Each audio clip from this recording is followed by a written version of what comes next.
ఈరోజు మన ముందున్న అంశము కాల్వినిజం వాక్యానుసారమా అనేటటువంటి అంశం. నేను చెప్పబోయేది కేవలం ఇంట్రొడక్షన్ మాత్రమే. ఈరోజు మనం ధ్యానించబోయేటటువంటి విషయాలకి సిద్ధపడడం కోసం కొన్ని విషయాలు మాత్రమే మీతో పంచుకుని నేను ముగించే ప్రయత్నం చేస్తాను.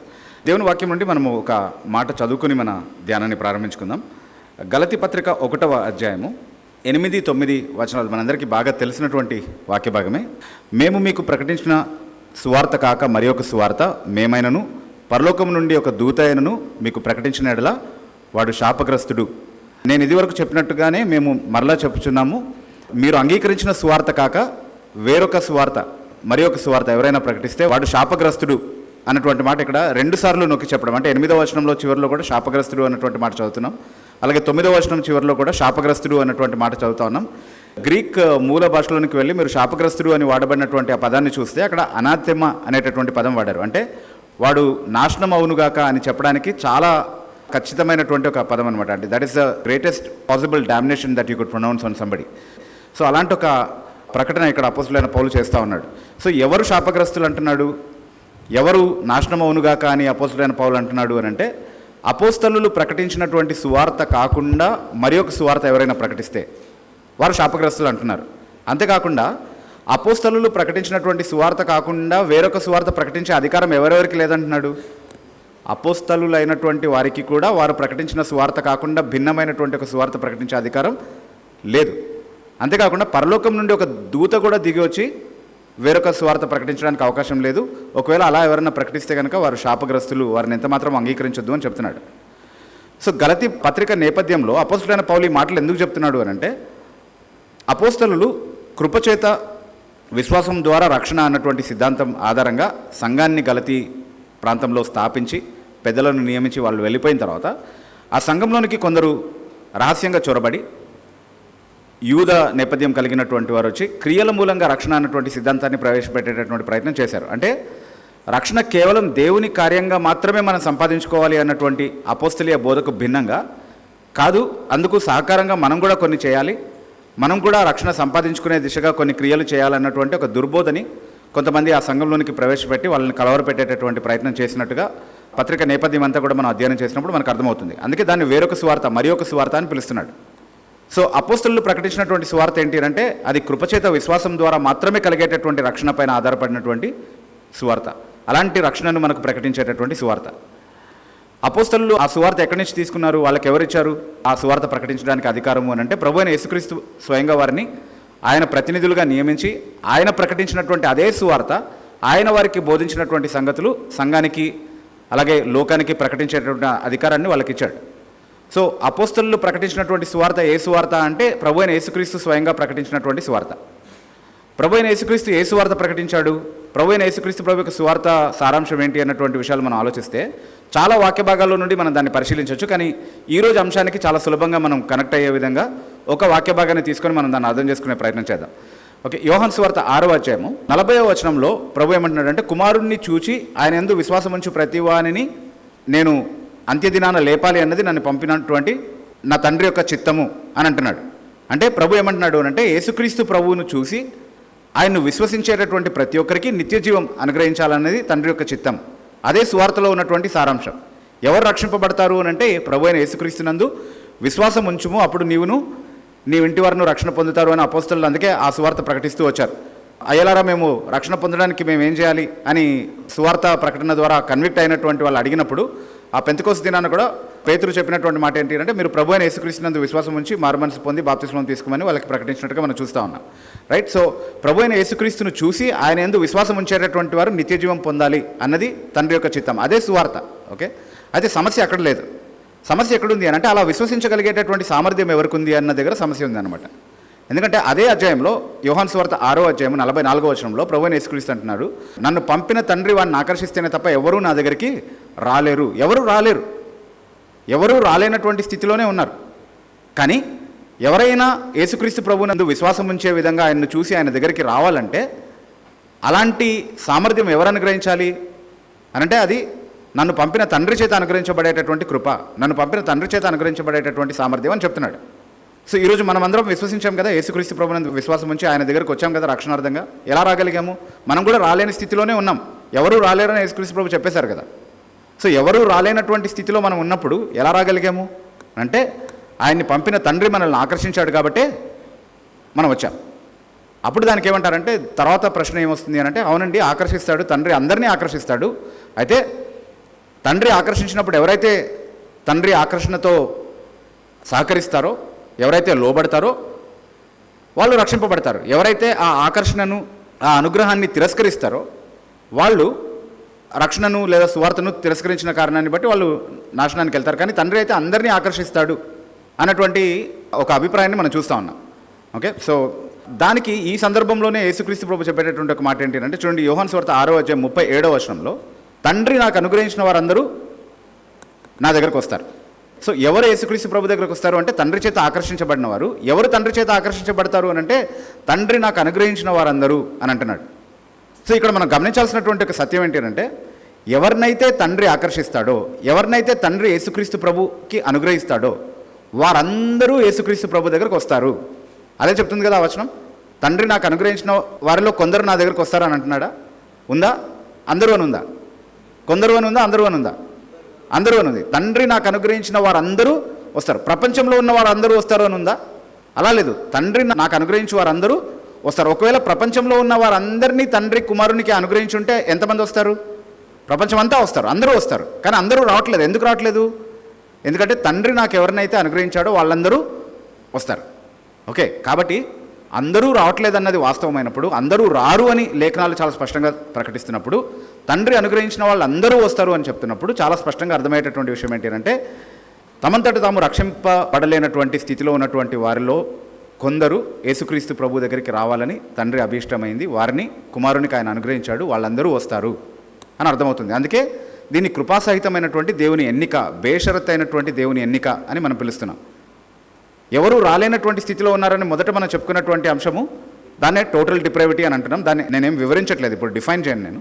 దాని గురించి మనం డీటెయిల్గా మాట్లాడతాం. కాబట్టి అంటే మనము రాలేని స్థితిలో ఉన్నాము, రాగలిగేటటువంటి సామర్థ్యం మనకు లేదు, నన్ను పంపిన తండ్రి ఆకర్షించదిన తప్ప ఎవరు నా దగ్గరికి రాలేరు అన్నటువంటి పరిస్థితిలో ఉన్నటువంటి ఆ వాస్తవాన్నే టోటల్ డిప్రైవిటీ అని పిలుస్తున్నాం మనం. సంపూర్ణ భ్రష్టత్వం లేదా సంపూర్ణ నిస్సహాయత, సంపూర్ణ అశక్తత, శక్తి లేనితనము, యేసుక్రీస్తు ప్రభు దగ్గరికి రావడానికి సామర్థ్యం లేకపోవడము అని దాన్నే పిలుస్తున్నాం. అలా ఉన్నటువంటి వారిలో కొందరిని యేసుక్రీస్తు ప్రభుకి తండ్రి అనుగ్రహిస్తాడంట, వారందరూ ఆయన దగ్గరకు వస్తారు అని అంటున్నారు. అక్కడ దేవుని యొక్క బేషరత్ అయినటువంటి ఎన్నికను మనం చూస్తూ ఉన్నాం.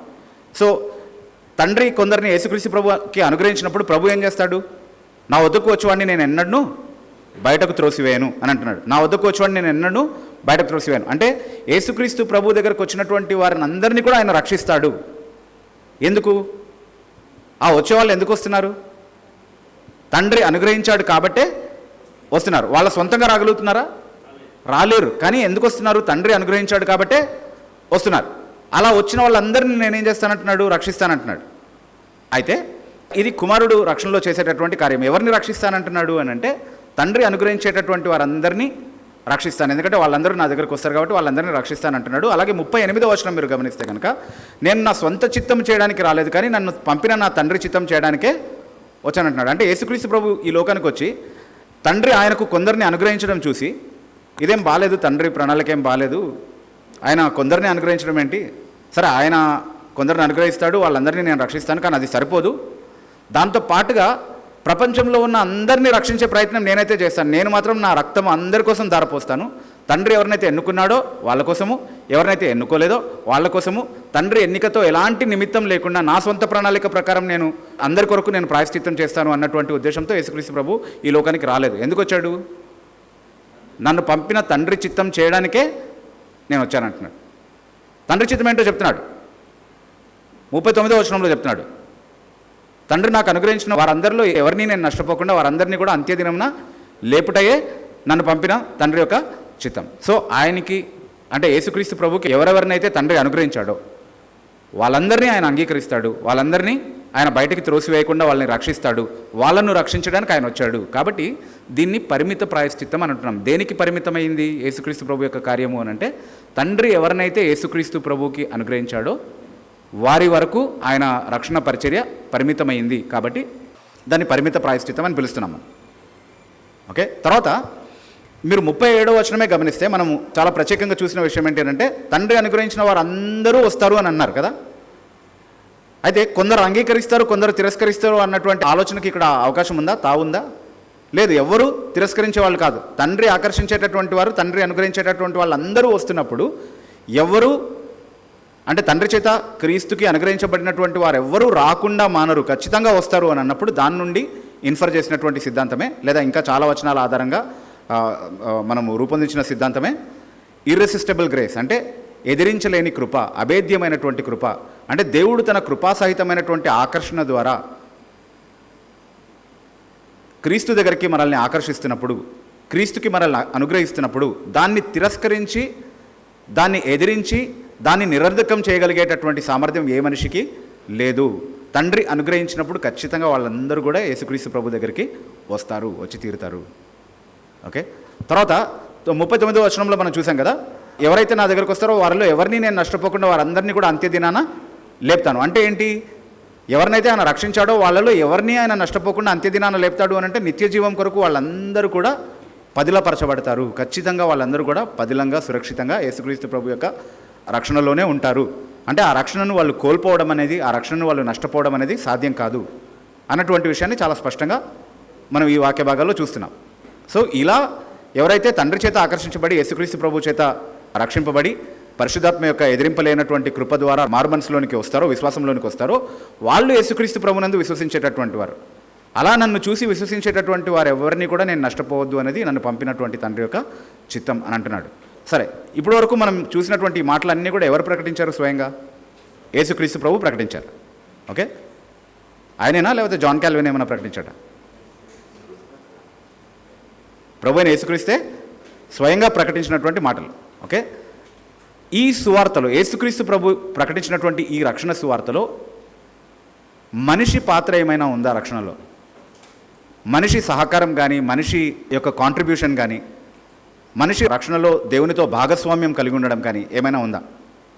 ఏమీ లేదు. ఎందుకంటే ఎంత మాత్రము ఆయన దగ్గరికి రాలేనటువంటి స్థితిలో ఉన్నటువంటి వారిని బేషరతుగా తండ్రి యేసుక్రీస్తు ప్రభువుకు అనుగ్రహించి ఆయన చేత రక్షింపబడే విధంగా ఆయన చేతిలో మనల్ని పెట్టి తగిన సమయంలో ఎదిరించలేని ఆయన కృప అనుగ్రహించి మనల్ని బ్రతికించి నిత్య జీవం మనకు అనుగ్రహించి ఎప్పుడు కూడా మనం నశించిపోకుండా ఉండేటటువంటి ఆ రక్షణకరమైనటువంటి స్థితిలో మనం ఉండే విధంగా ఆయన మనల్ని నడిపించాడు. సో ఇందులో మొదటి నుంచి చివరి వరకు మన రక్షణ కార్యం ఎవరు జరిగించారు అంటే సంపూర్ణంగా దేవుడే జరిగించాడు.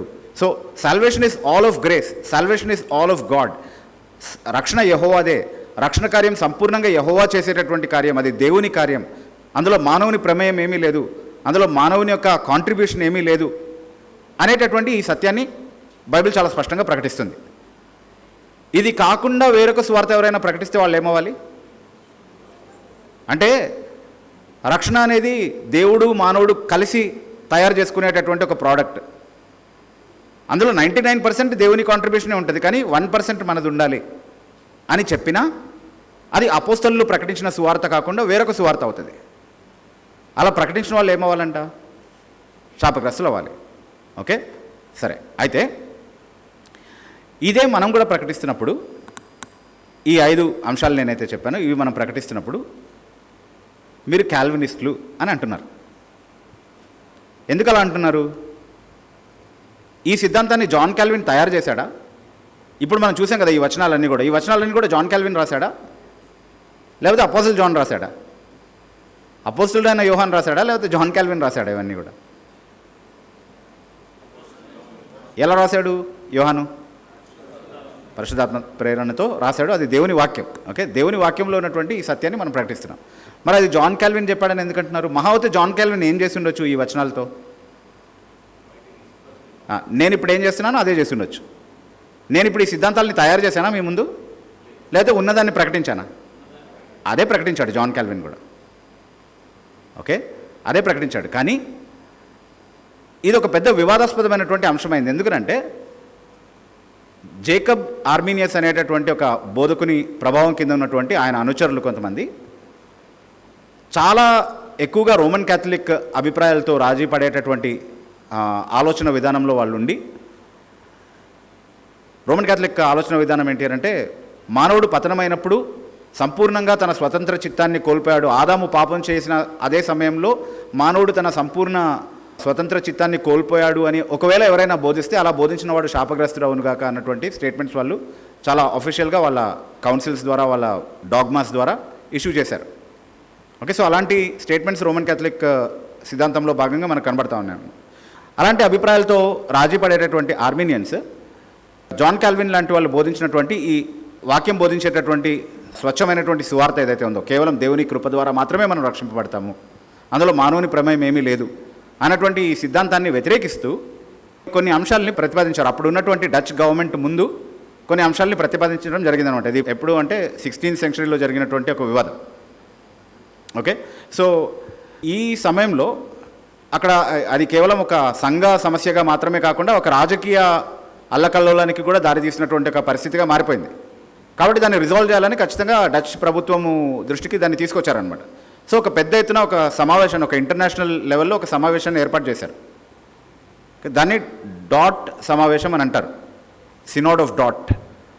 ఓకే, అక్కడ ఈ ఆర్మీనియన్లు ప్రతిపాదించినటువంటి అంశాలు ఏవైతే ఉన్నాయో వాటికి సమాధానంగా ట్యూలిప్ అంటే టోటల్ డిప్రైవిటీ ఆఫ్ మ్యాన్, అంటే మానవుని యొక్క సంపూర్ణ పతనము, unconditional election by the Father అంటే తండ్రి అయిన దేవుని యొక్క బేషరతైనటువంటి ఎన్నిక, limited atonement of the Son అంటే కుమారుడైన దేవుడు చేసినటువంటి పరిమిత ప్రాయశ్చిత్తము, irresistible grace of the Holy Spirit అంటే పరిశుద్ధాత్మ కనపరిచేటటువంటి ఎదిరించలేని కృప, అలాగే పర్సివియరెన్స్ ఆఫ్ ద సెయింట్స్ అంటే పరిశుద్ధుల పదిలత అంటే పరిశుద్ధుల నిత్య భద్రత అన్నటువంటి ఈ సిద్ధాంతాలని వాళ్ళు పెట్టినటువంటి సిద్ధాంతాలకు జవాబుగా ప్రతిపాదించడం జరిగిందనమాట. సో వాళ్ళు పెట్టినటువంటి అభిప్రాయాల్ని ఆర్మీనియనిజం అని, దానికి సమాధానంగా జాన్ కాల్విన్ అనుచరులు పెట్టినటువంటి అభిప్రాయాల్ని కాల్వినిజం అని పిలవడం ప్రారంభించారు. అప్పటి నుంచి ఎందుకు అలా పిలుస్తారు థియాలజికల్ సర్కిల్స్లో అంటే ఒక సిద్ధాంతాన్ని ఇంకొక సిద్ధాంతం నుండి వేరు చేసి దాన్ని ఐడెంటిఫై చేయడం కోసం అలాంటి పేర్లు పెడతారు. దాని అర్థం వాళ్ళే ఆ సిద్ధాంతాలు తయారు చేశారని కాదు. ఓకే, సో అయితే ఇది జాన్ కాల్వినే తయారు చేశారంటే లేదు, అంతకుముందు పెలేజియస్ అనేటటువంటి ఒక వ్యక్తి సంఘ చరిత్రలో మనం చూస్తే కనుక 3-4 శతాబ్దాల ఆ సమయంలో ఇలాంటి దుర్బోధలే తీసుకొస్తే మానవ సహకారంతోనే రక్షణ సాధ్యమవుతుంది, మానవుడు సంపూర్ణంగా పతనం అవ్వలేదు, ఇట్లాంటి చాలా విధాలైనటువంటి సిద్ధాంతాలు ఆయన ప్రతిపాదించినప్పుడు దానికి జవాబుగా ఆగస్టిన్ అనేటటువంటి ఒక దైవజనుడు దానికి సమాధానం రాశాడు. అప్పటి నుంచి ఆ సిద్ధాంతాన్ని ఆగస్టీనియనిజం అని పిలవడం ప్రారంభించారు. పెలేజియస్ ప్రతిపాదించినటువంటి సిద్ధాంతాలని పెలేజియనిజం అని అన్నారు, ఆగస్టిన్ ప్రతిపాదించినటువంటి ఇవే కాల్విన్ ప్రకటించినటువంటి సత్యాలని ఆగస్టీనియనిజం అని అన్నారు. అంటే అప్పుడు ఆగస్టిన్ తయారు చేశాడా ఆ సిద్ధాంతాలని? లేదు. సంఘ చరిత్రను మనం గమనించినప్పుడు ఏదైనా ఒక సిద్ధాంతాన్ని ఎప్పుడు క్రమబద్ధంగా ప్రకటించడం ప్రారంభించారు అని అంటే క్రమబద్ధంగా ఒక సిద్ధాంతంగా ఎప్పుడు అది రూపొందించడం జరిగింది అని అంటే ఒక దుర్బోధ సంఘంలోనికి ప్రవేశించినప్పుడు, సంఘాన్ని కలవరపెట్టేటటువంటి ఒక దుర్బోధ ఎప్పుడైనా సంఘంలోనికి ప్రవేశపెట్టినప్పుడు దానికి జవాబుగా క్రమబద్ధంగా దైవశాస్త్రాన్ని రూపొందించడం అనేది జరుగుతూ వచ్చింది సిస్టమేటిక్గా. చరిత్రలో మీరు ఎప్పుడు చూసినా కూడా ఏ సిద్ధాంతాన్ని తీసుకున్నా కూడా దాని వెనకాల ఒక నేపథ్యం ఉంటుంది. ఎందుకు దీన్ని క్రమబద్ధమైన దైవశాస్త్రంలో ఈ సిద్ధాంతంగా రూపొందించడానికి గల కారణం ఏంటి, దానికి దారి తీసినటువంటి పరిస్థితులు ఏంటి అనేది సంఘ చరిత్రలో మనం అధ్యయనం చేస్తాం. ఉదాహరణకి ఈ కాల్వినిజం ఆర్మీనిజం విషయం అలా పక్కన పెడితే మనం అందరం కూడా త్రిత్వ సిద్ధాంతాన్ని నమ్ముతాం కదా, ఎస్ ఆర్ నో? ఓకే, యేసుక్రీస్తు ప్రభు యొక్క సంపూర్ణ దైవత్వాన్ని నమ్ముతాం కదా, yes, no PD Sundarrao batch here. Okay okay అయితే ఈ సిద్ధాంతాన్ని సంఘంలోనికి ఎప్పుడు ఫార్మలైజ్ చేసి తీసుకొచ్చారు అని అంటే ఏరియస్ అనేటటువంటి ఒక దుర్బోధకుడు యేసుక్రీస్తు ప్రభు యొక్క దైవత్వాన్ని తృణీకరిస్తూ, యేసుక్రీస్తు ప్రభు తండ్రితో సమానుడుగా దేవుడుగా ఉన్నాడు అన్నటువంటి విషయాల్ని తృణీకరిస్తూ సంఘంలో చాలా క్రీస్తు శాస్త్రానికి సంబంధించినటువంటి దైవశాస్త్రానికి సంబంధించినటువంటి దుర్బోధలు ప్రవేశపెట్టినప్పుడు దానికి సమాధానంగా త్రిత్వ సిద్ధాంతాన్ని సిస్టమేటైజ్ చేశారు. ఎవరు తీసుకొచ్చారు త్రిత్వ సిద్ధాంతాన్ని సిస్టమటైజ్ చేసి వాక్యం నుండి అని అంటే ఏథెనేషియస్ అనేటటువంటి ఒక దైవజనుడు చేశాడు ఆ పని. సో ఇప్పుడు దాన్ని ఏథెనేషియనిజం అని పిలవచ్చు కావాలంటే. త్రిత్వ సిద్ధాంతం అని మనం పిలుస్తున్నాము ఐడెంటిఫికేషన్ కోసం, కానీ దాన్ని ఎవరు సంఘంలో మొదట సిస్టమేటిక్గా ప్రతిపాదించి సంఘానికి బోధించారు వాక్యం నుండి అని అంటే ఏథెనేషియస్ చేశాడు కాబట్టి ఏథెనేషియనిజం అని పిలవచ్చు దాన్ని. అలా అని చెప్పి ఆ సిద్ధాంతాన్ని ఏథెనేషియస్ తయారు చేసినట్ట దాని అర్థం కాదు. అది వాక్యంలో ఉన్నటువంటి సత్యమే, దాన్ని వెలికి తీసి అందరికీ అర్థమయ్యేలాగా దుర్బోధన ఖండించేటటువంటి విధంగా క్రమబద్ధమైనటువంటి పద్ధతిలో ఏథెనేషియస్ తీసుకొచ్చాడు. సో ఎవరైతే సంఘంలో దాన్ని సిస్టమేటిక్గా ప్రతిపాదించారో వాక్యం నుండి వాళ్ళ పేరుతో ఒక సిద్ధాంతం పిలువబడ్డం అనేటటువంటి ఆ ఆనవాయితీ మనకు ఉన్నప్పుడు అదే కారణాన్ని బట్టి కృపా సిద్ధాంతాలు అని ఈరోజు మనం నమ్ముతున్నటువంటి సత్యాలు, యేసుక్రీస్తు ప్రభు యొక్క బోధ నుండి నేను ఏదైతే చూపించానో ఒక వాక్య భాగాన్ని విశ్లేషించి, ఆ బోధని, ఆ కృపా సిద్ధాంతాలతో కూడినటువంటి ఆ బోధని కాల్వినిజం అని కొంతమంది పిలుస్తున్నంత మాత్రాన, కాల్వినిజం అనేటటువంటి పేరు దానికి పెట్టినంత మాత్రాన, అది విమర్శకుల ద్వారా పెట్టిన పేరు అయి ఉండొచ్చు. ఇక విమర్శకులతో విసిగిపోయి సరే ఏ పేరైతే ఏంటి, మేము చెప్పేది వాక్యంలో ఉందా లేదా అన్నది అసలు విషయం అని చెప్పి కాల్వినిజము, కాల్వినిస్టులు అనేటటువంటి పేరుతో అడ్జస్ట్ అయిపోయినటువంటి వాళ్ళ విషయమైనా సరే, ఈ కాల్వినిజం అనేటటువంటి ఈ పేరు ఎందుకు వచ్చింది అనేటటువంటి ప్రశ్నకి సమాధానం ఏంటి అంటే, there is a history behind it. కాకపోతే కాల్వినిజం అని పిలువబడేటటువంటి ఆ సిద్ధాంతం వాక్యంలో ఉందా లేదా అన్నది అసలు ప్రశ్న. కాల్వినిజం అనేటటువంటి ఆ పేరుతో పిలువబడేటటువంటి ఆ సిద్ధాంతం వాక్యంలో ఉన్నటువంటి సిద్ధాంతమైనా, లేకపోతే జాన్ కాల్విన్ తన సొంత అభిప్రాయాలను ఏమైనా ఆ సిస్టమ్ ఆఫ్ డాక్ట్రిన్లోనికి చొప్పించాడా అన్నది మనం పరిశీలించాల్సినటువంటి విషయం. ఓకే, సో చాలా స్పష్టంగా మన వాక్యంలో చూసినటువంటి విషయం ఏంటంటే, ఈ 5 కృపా సిద్ధాంతాలకి పునాది దేవుని వాక్యమే. జాన్ కాల్విన్ మన హీరో కాదు. ఈ సదస్సు, ఈరోజు మనం కూడి వచ్చినటువంటి ఈ సమావేశం జాన్ కాల్విన్ని డిఫెండ్ చేయడానికో, జాన్ కాల్విన్ని మనం మోయడానికో, జాన్ కాల్విన్ అనుచరులమని మనం ప్రకటించుకోవడానికో కాదు. కాల్వినిజం అని పిలువబడుతున్నటువంటి ఈ సత్యాన్ని మీరు ఏ పేరుతో అయినా పిలవండి, కానీ as long as you're referring to this doctrine, అది బైబిల్లో ఉంది కాబట్టి దాన్ని మనం నమ్ముతాం, అంతే. సో కాల్విన్ పేరుతో దాన్ని ఎందుకు పిలుస్తున్నారు అంటే దానికి సమాధానం అది. మీరు ఇంటర్నెట్లో ఒకవేళ పరిశీలిస్తే కనుక ఈజ్ కాల్విన్ ఏ కాల్వినిస్ట్ అనేటటువంటి ఒక ఆర్టికల్ కనబడుతుంది మీకు. ఏంటది? కాల్విన్ కాల్వినిస్టేనా అనే టైటిల్తో ఒక ఆర్టికల్ కనబడుతుంది. ఎందుకంటే పరిమిత ప్రాయశ్చిత్తమని ఈరోజు మనం వాక్యం నుండి దేనైతే నిర్ధారించి బోధిస్తున్నామో ఆ విషయంలో ఆయన అంత స్పష్టత లేని విధంగా, లేకపోతే దాన్ని తప్పుగా అర్థం చేసుకుని సార్వత్రిక ప్రాయశ్చిత్తాన్ని అర్థం చేసుకునే అభిప్రాయం వచ్చేలాంటి స్టేట్మెంట్స్ కొన్ని అతని ఇన్స్టిట్యూట్స్లో రాశాడు అన్నటువంటి ఒక అభిప్రాయం ఉంది. సో అలాంటి స్టేట్మెంట్స్ అన్నింటినీ కూడా క్రోడీకరించి కాల్వినే అసలు కాల్వినిస్ట్ కాదు అని వాదించేటటువంటి వాళ్ళు ఉన్నారు. ఒకవేళ అది నిజమైతే కాల్విన్తో మేము కూడా విభేదిస్తాం ఆ పాయింట్లో, ఎందుకంటే పరిమిత ప్రాయశ్చిత్తం బైబిల్ బోధిస్తుంది. కాల్విన్ బోధించాడు కాబట్టి మేము దాన్ని నమ్మట్లేదు. ఇంకొంతమంది ఒక అడుగు ముందుకేసి ఏమన్నారంటే, కాల్విన్ కాల్వినిస్టో కాదో మాకు తెలియదు కానీ యేసుక్రీస్తు ప్రభు, అపోస్తలులు వాళ్ళందరూ కూడా కాల్వినిస్టులే అని చెప్పారు.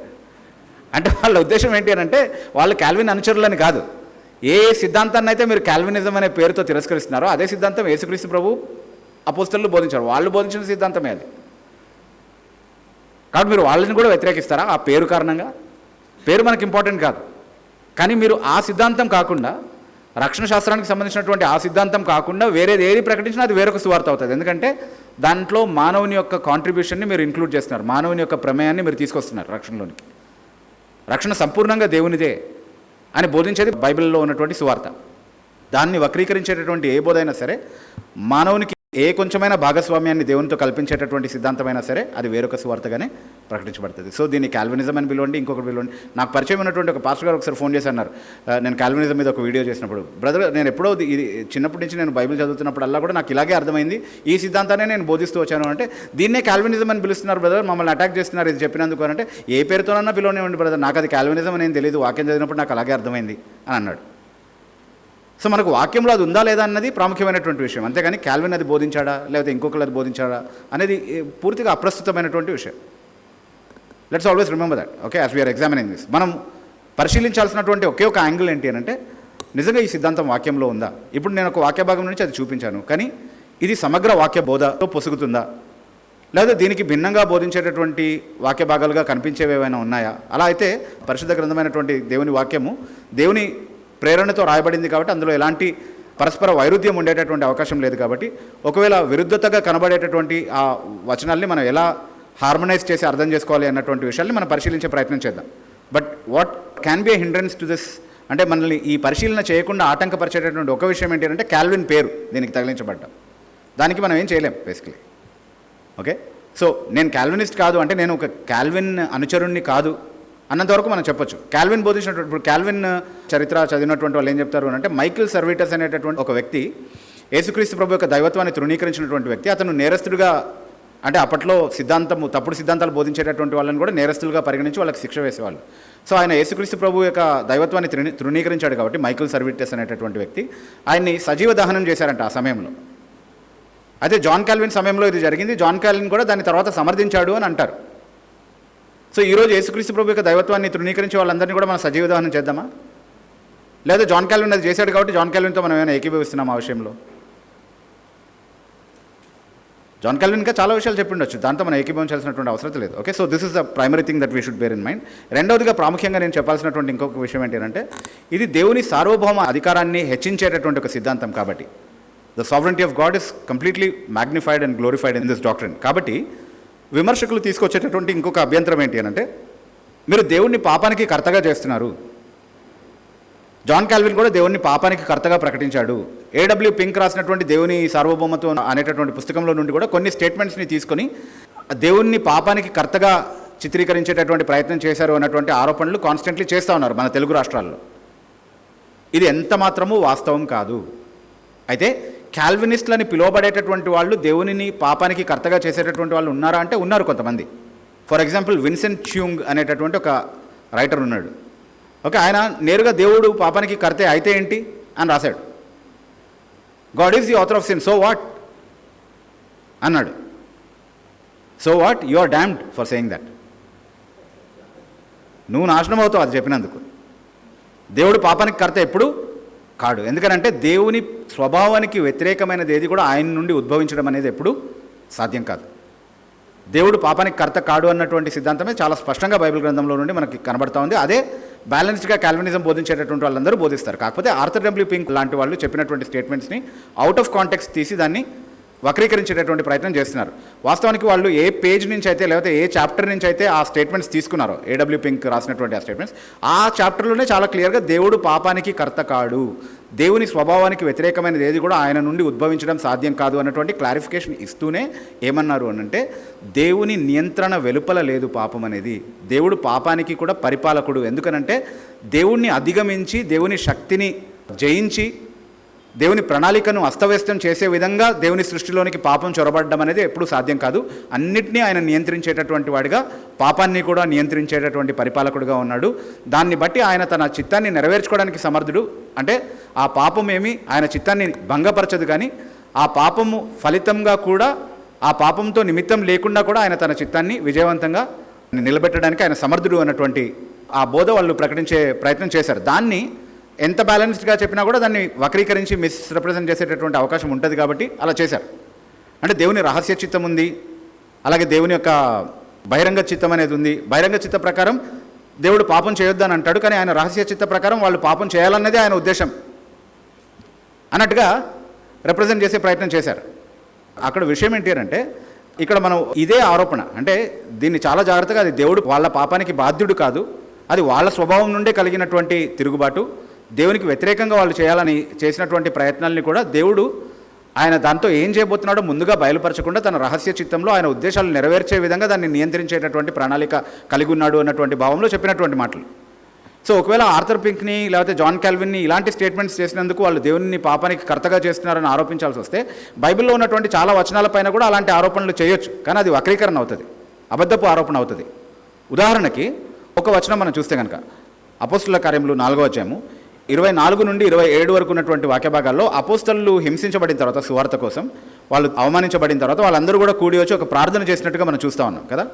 ఆ ప్రార్థనలో వాళ్ళు ఏమంటున్నారు ఒకసారి చదువుదాం మనం. అది 26, 27 వచనాలు ఎవరైనా చదువుతారా? ఏవి జరగవలనని నీ హస్తమును నీ సంకల్పమును ముందు నిర్ణయించినో వాటిని అన్నిటినీ చేయుటకై నీవు అభిషేకించిన నీ పరిశుద్ధ సేవకుడైన యేసునకు విరోధముగా హేరోదును, పొంతు పిలాతును, అన్యజనులతోనూ ఇశ్రాయేలు ప్రజలతోనూ ఈ పట్టణమందు నిజముగా కూడుకొనిరి. ఓకే, సో హేరోదు, పొంతు పిలాతు, తర్వాత వాళ్ళతో ఉన్నటువంటి ఆ జనసమూహము వాళ్ళందరూ కూడా ఈ పట్టణంలో కూడుకొని ఎవరికి వ్యతిరేకంగా లేచారు? వాళ్ళు యేసుక్రీస్తు ప్రభువుకి వ్యతిరేకంగా. ఏం చేశారు? యేసుక్రీస్తు ప్రభువుకి విరోధంగా చాలా విషయాలు చేశారు. అదంతా కూడా మంచిదా చెడ్డదా? పాపమా? పాపం కాదా? అదంతా పాపమే. వాళ్ళు యేసుక్రీస్తు ప్రభువుకి ఏదైతే చేశారో అదంతా కూడా పాపమే. వాస్తవానికి మానవ చరిత్రలో చేయగలిగిన పాపాలన్నిటికంటే భయంకరమైనటువంటి, అన్నిటికంటే హేయమైనటువంటి పాపం అంటూ ఏదైనా ఉంటే అదేంటి అంటే యేసుక్రీస్తు ప్రభు పట్ల వాళ్ళు చేసినటువంటి పాపమే. రైట్? సో ఆ పాపం అంతా కూడా వాళ్ళు యేసుక్రీస్తు ప్రభు పట్ల చేశారు. అదే దాన్ని ఎట్లా వర్ణిస్తున్నారు అపోస్తలులు ప్రార్థన చేస్తున్నప్పుడు? ఏమి చేయవలనని నీ హస్తము నీ సంకల్పము ముందుగా నిర్ణయించిందో అవి చేయడం కోసం వాళ్ళు కూడి వచ్చారు అని చెప్తున్నాడు అక్కడ. ఉందా అట్లాగే వాక్యంలో? అంటే దేవుడే వాళ్ళ చేత ఆ పాపం చేయించాడనా? కాదు, దాన్ని అనుమతించి ఆయన రహస్య చిత్తంలో ఏ ప్రణాళిక ఉందో దాన్ని నెరవేర్చడానికి ఆయన దాన్ని నియంత్రించాడు. ఆ భావంలో ఆయన పాపానికి పరిపాలకుడుగా ఉన్నాడు. అంటే ఆయన ఉద్దేశాల్ని తారుమారు చేసే విధంగా కాకుండా ఆయన ఉద్దేశాల్ని నెరవేర్చే విధంగా దుష్టుల ఆలోచనల్ని కూడా ఆయన వినియోగించుకోవడానికి సమర్థుడు అన్నంత స్థాయిలో దేవుని సార్వభౌమత్వాన్ని హెచ్చించి వాళ్ళు మాట్లాడుతూ ఉంటే, కాదు అది దేవుని క్యారెక్టర్ని కళంకపరిచే విధంగా మీరు మాట్లాడుతున్నారు, దేవుని స్వభావాన్ని కళంకపరిచే విధంగా, దేవుని పాపానికి కర్తగా చేసేటటువంటి విధంగా మీరు మాట్లాడుతున్నారు అన్నటువంటి తప్పుడు ఆరోపణ కాల్వినిజం పైన వేసేటటువంటి ప్రయత్నం చేస్తున్నారు. సో ఈ విషయాన్ని గమనించాలి. దీని గురించి జాగ్రత్తగా ఆలోచించండి.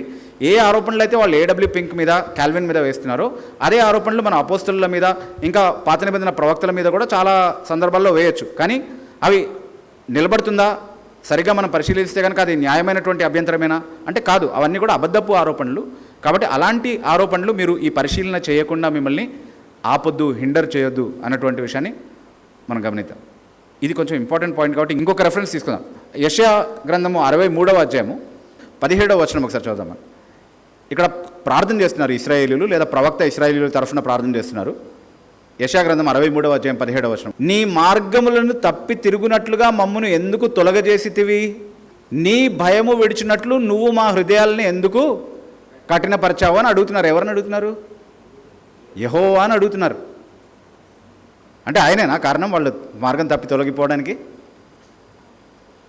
వాళ్ళు భయం విడిచి దేవుణ్ణి సేవించకుండా ఉండడానికి బాధ్యుడు దేవుడేనా? వాళ్ళు కాదా? వాళ్ళే. కానీ దేవుని నియంత్రణ వెలుపల ఏది జరగలేదు, దేవుని అనుమతి వెలుపల ఏది జరగలేదు. కానీ దానికి నైతిక బాధ్యత ఎవరు తీసుకోవాలి?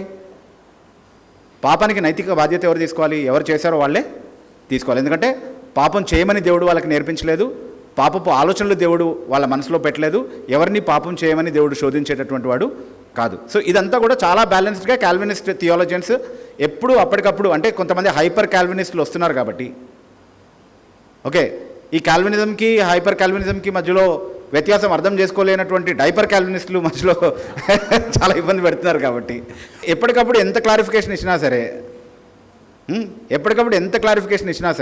కాదు కాల్వినిజం దేవుని పాపానికి కర్తగా చేస్తుంది కాబట్టి అది సరైనటువంటి సిద్ధాంతం కాదన్నటువంటి ఒక అసమగ్రమైనటువంటి ఒక అవగాహనతో చేసేటటువంటి ఒక క్రిటిసిజం మనం వింటా ఉన్నాం. So let this not be a hindrance for us to examine this doctrine.